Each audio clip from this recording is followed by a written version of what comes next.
Hi guys, welcome to and back to another reading vlog. This is going to be a little bit of a different reading vlog because there is a central theme to it. I was looking at my NetGalley shelf the other day and I realized that I had a lot of books starting to kind of pile up there, more than I like to have on there. So we are going to buckle down and see how many we can get through in this vlog. There are several that have publication dates coming up within the next couple weeks. Now, for those of you that don't know, NetGalley is a website that readers can go on and make an account and apply for advanced reader copies of books. These all come through as ebooks. They have audiobooks as well that you can apply for advanced listening copies. And it's kind of the most simple and easy way to get ARCs or advanced reader copies from publishers. Generally speaking, NetGalley recommends that you keep your feedback ratio at least 80% or above. Mine right now is currently at 65%, so we are going to see if I can kind of bump that up here in this vlog. With all that being said, I figured we'd just go through my NetGalley shelf real quick. So looking at my profile here, you can see that I currently have a feedback ratio of 65%. I've been approved for 17 titles and have given feedback on 11 of them. I would say I've been using NetGalley since last year, probably around this time, maybe a little bit earlier, was when I kind of first heard about NetGalley. Down below is my bio that has some, if we want to go to my actual shelf and see everything that I have been approved for so far. These are sorted by approval date, but I always take a look at the publication date here to kind of give me a better sense of how much time I have to read a book and sort of plan out my next read if I'm looking for something.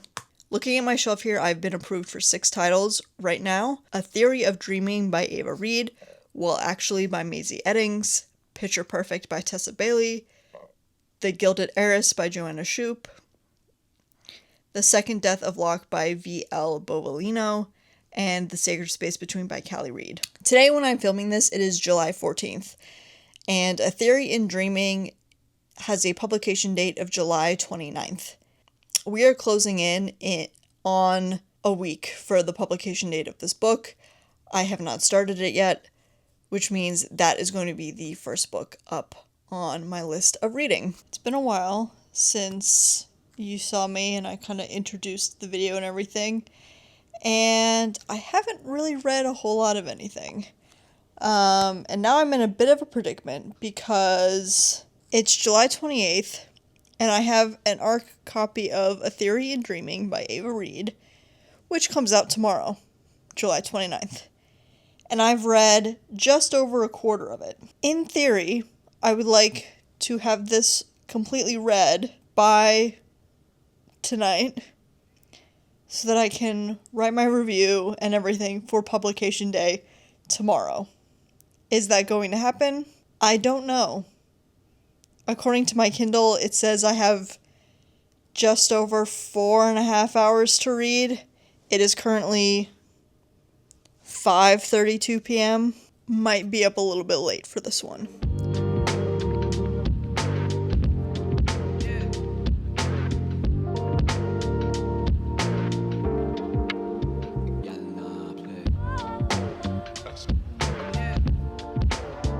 Alright, I have a couple pieces of book mail to open.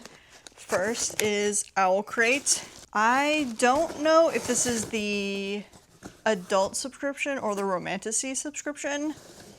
Usually the quarterly romantasy subscription comes in a different box, so I think this might just be the regular adult one, but don't quote me on that. It's Never the Roses by Jennifer K. Lambert. Oh my god, the sprayed edge is actually really cute.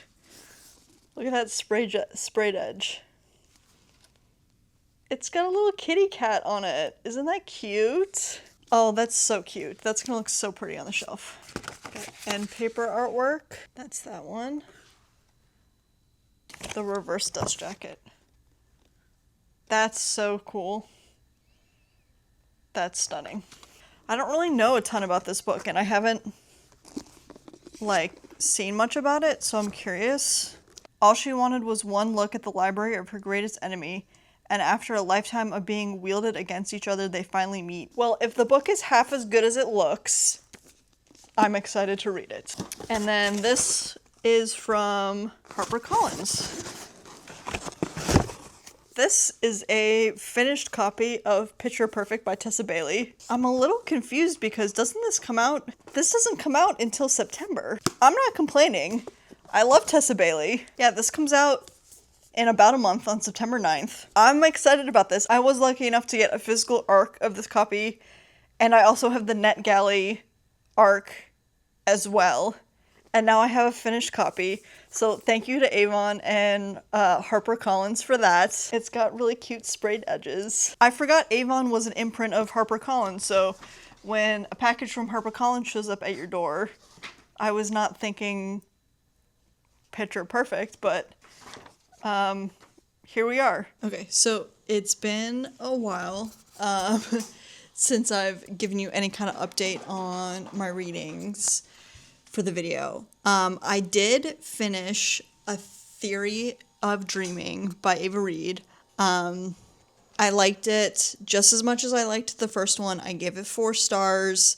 She's just such a beautiful writer. Specifically with the last 2 books that Ava Reid has written, she does such a really nice way of weaving in her own commentary on today's political and social climate into her current story, and she makes it very clear about her thoughts and feelings on the world, and I really appreciate that as a reader, and definitely resonate with the things that she says. So I really did enjoy that book. The story was a little bit different than what I was expecting, and basically I thought the 2 main characters of the book, Effie and Preston, were going to work alongside each other a lot more than they actually did. Their stories seemed very separate and then basically converged at the end, which is fine. It's just different than what I was expecting from the story, but that's okay. So like I said, 4 stars for that one.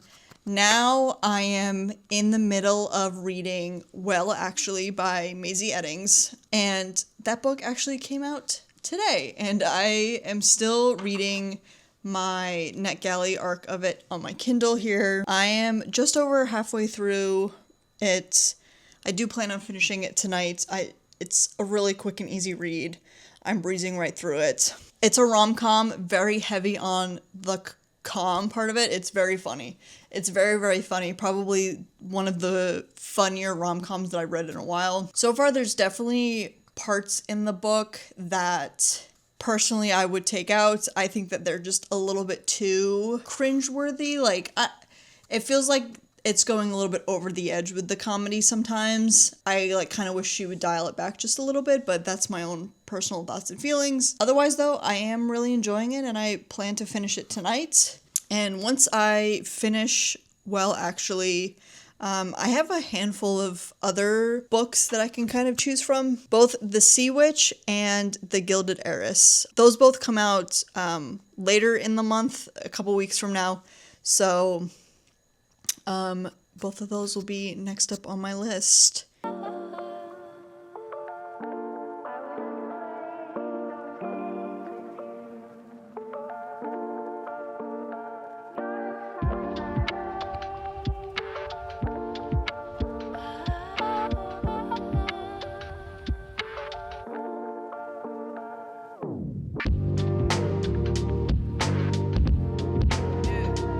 I got a very exciting package in the mail the other day, and that would be my pre-order of my Illumicrate edition of A Theory of Dreaming by Ava Reid, which matches my Illumicrate edition of A Study in Drowning. So that's what the sprayed edges will look like side by side on the shelf next to one another. Oh, I love them. They look so good.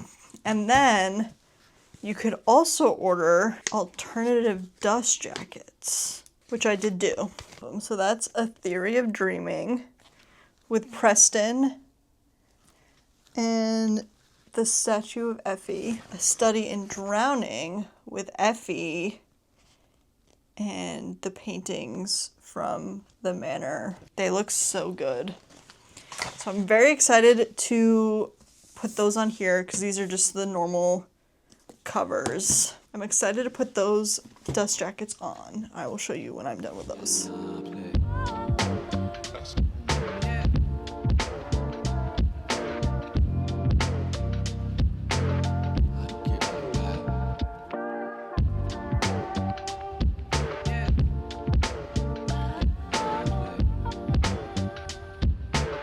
Okay, so here they are all finished. Oh, aren't they just so... Look at them together. Oh, I can't wait to put those on the shelf and display them. So here's how they look on my shelf. They're so good. So these are my other Ava Reid books. I have my Arc of Lady Macbeth, plus the US hardcover, the Waterstones edition. This is Owl Crate, I think. Deluxe edition of A Study in Drowning, deluxe edition of A Theory in Dreaming, standard edition of Study in Drowning. If you can't tell, I love A Study in Drowning. This is her YA dystopian novel, Fable for the End of the World, which is also really great. I loved it. And then Effie and Preston in all their glory together on the shelf. I will also give a reading update. Last we talked, I think I was getting ready to finish Well Actually, and I did. It's a very funny rom-com. It's very heavy on the comedy, to the point where I think it kind of goes overboard a little bit, and I feel like it's just being funny just to be funny. And trying too hard. It was really enjoyable. There's no third act breakup, which was really nice and refreshing to see.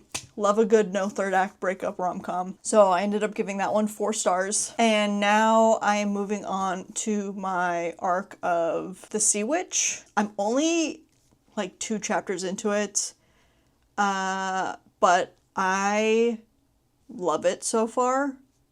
Absolutely love it. I mean, witches, pirates, it's got like the pre-American Revolution setting. They're actually in the Caribbean, so I love all of that. I'm in the very early stages of it. I don't even really know where the plot is going. Barely know the characters at this point, but it's been very enjoyable. I'm very excited to keep reading it. Well, hello there. Long time no talk, at least for me. It's been probably close to 2 weeks since the last time I filmed anything for this video. Since then, I have just been super busy at work and gone on vacation, and then again been super busy at work. I am still reading The Sea Witch. I went on vacation to the beach, full intentions of reading that book, and I only read a couple more chapters of it, and instead read all of Ali Hazelwood's newest release, Problematic Summer Romance. I came back home, I've read a couple more chapters of The Sea Witch still. It's good. In the moment when I'm reading it, I'm really enjoying it. I love the concept of it. I love the characters so far. I love the plot of it so far. I don't know if it's just the genre or what, but like, I seem to be in a very rom-com mood right now. Instead, I'm taking a small break from The Sea Witch, and I decided to pick up my arc of Picture Perfect by Tessa Bailey. I picked it up literally 2 nights ago. Read very, very briefly the first night, only a couple chapters. Read a ton last night.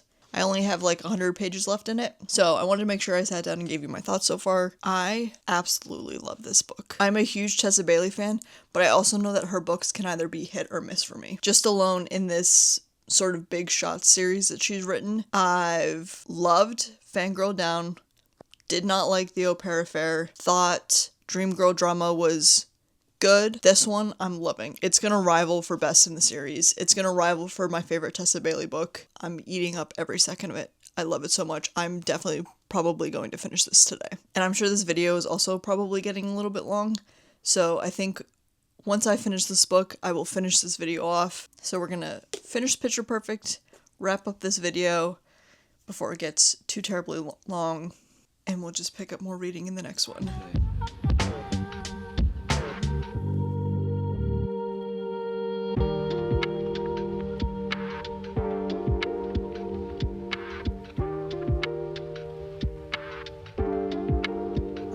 light might be a little bit weird here, but we're just gonna roll with it. I did finish Picture Perfect earlier this morning, so I thought I would just give you my thoughts on it. And then to wrap the video up, we'll do a little bit of book mail, some stuff that I've gotten in the mail recently. So there's some pretty exciting stuff in there that I think you guys will like. So, Picture Perfect. This was a 5-star read for me. This is my first 5-star Tessa Bailey read in a while. I think the closest would be Fangirl Down, which I think was pretty close to a 5-star. It was probably like 4.5, I think. I saw somebody else say that Tessa Bailey does her best writing when she writes Golden Retriever, down bad male main characters, and I have to agree. I devoured this book. It was just so fun. She writes spicy scenes better than anyone else, in my opinion. Just so good. I will say, it is being marketed as an enemies to lovers book. The two main characters start off on the wrong foot, where they, I should say, the female main character does not like the male main character. The male main character, he's down bad for her instantly. Like, he instantly falls in love with her. You don't like insta-love, I get it. It just worked in this one, but I will say it's being marketed as enemies to lovers. That's being very generous in that. Yeah, this is the best book that Tessa has come out with in a very long time, in my opinion. How I felt about this book was how I felt when I read It Happened One Summer for the very first time. It was just one of those rom-coms that I just could not put down. I literally pretty much read it in one sitting. I have not read a book that quickly in a long time. It really, there was just something about this book that just hit. Basically, the premise of it is you have Robbie and Skylar. You meet them in the previous book in this series, Dream Girl Drama. You kind of see the kind of rough, rocky start that they get off to. Skylar's family lives in Rhode Island, which I loved, and every year her family has this sort of like family Olympic Games where they compete in teams. Skylar's always paired with her best friend Eve. This year, Eve can't make it, and so she asked Robbie to compete with her. Skylar is also in love, or so she thinks, with her brother's best friend, Madigan. And so part of the ploy is, Robbie, come partake in these games with me, pretend to be my boyfriend, and make Madden jealous. Skylar also thinks that she's not very good at dating and flirting and everything. Robbie's kind of this playboy, rookie hockey player. And so Skylar says, teach me what I need to know in order to make Madigan fall in love with me. So this just had all the makings of something that I would really enjoy. I loved how strong the female main character was, how independent she was, and also what a great pairing the two made together. They just really understood each other on like a molecular level, really just brought out the best aspects of one another. You can tell that these two characters belong together and will stay together long after the book is finished. Finally, to wrap up this video, I'll just go through some quick book mail that I got in the last week or so recently. I did get my special edition of People We Meet on Vacation with the little sprayed edge, some fun end papers, and then this was very exciting for me. Not only was I able to get my hands on a signed copy, it's also personalized from Emily. So it says, Margot, enjoy the trip, Emily Henry. So glad to have this, and I have the matching edition of Beach Read as well. So they're going to look very pretty next to each other on the shelf. And then finally, I got my Fairy Loot edition of Catabasis. It's really, really pretty, really stunning. This end paper artwork is gorgeous. The reverse dust jacket. The hardcover case is quite possibly one of my favorite things in the whole wide world. Just the foiling on it, all of it is so great. I've never read anything by R.F. Kuang before, and the way that she's talked about this book, and I feel like there's even sort of a required reading list out there, that kind of intimidates me. But I've also heard that she kind of very clearly spells out things in her books too, and makes it very easy for the average reader to understand. So I'm looking forward to that. I am nervous because I've never read Dante's Inferno, and I feel like that's the key thing that you're gonna miss out on a lot of things if you hadn't read Dante's Inferno. So I might try and read that before I get into this. We'll just wait and see what happens. But I think that's going to be all in this video. I hope you enjoyed it. I personally wish I had gotten a little bit more reading done in this one. It is what it is. But the books that I did read were enjoyable. We'll just continue to see if I can get caught up on my ARC reads coming up here in the next month or two. So thanks for watching, and I'll see you in the next one. Bye!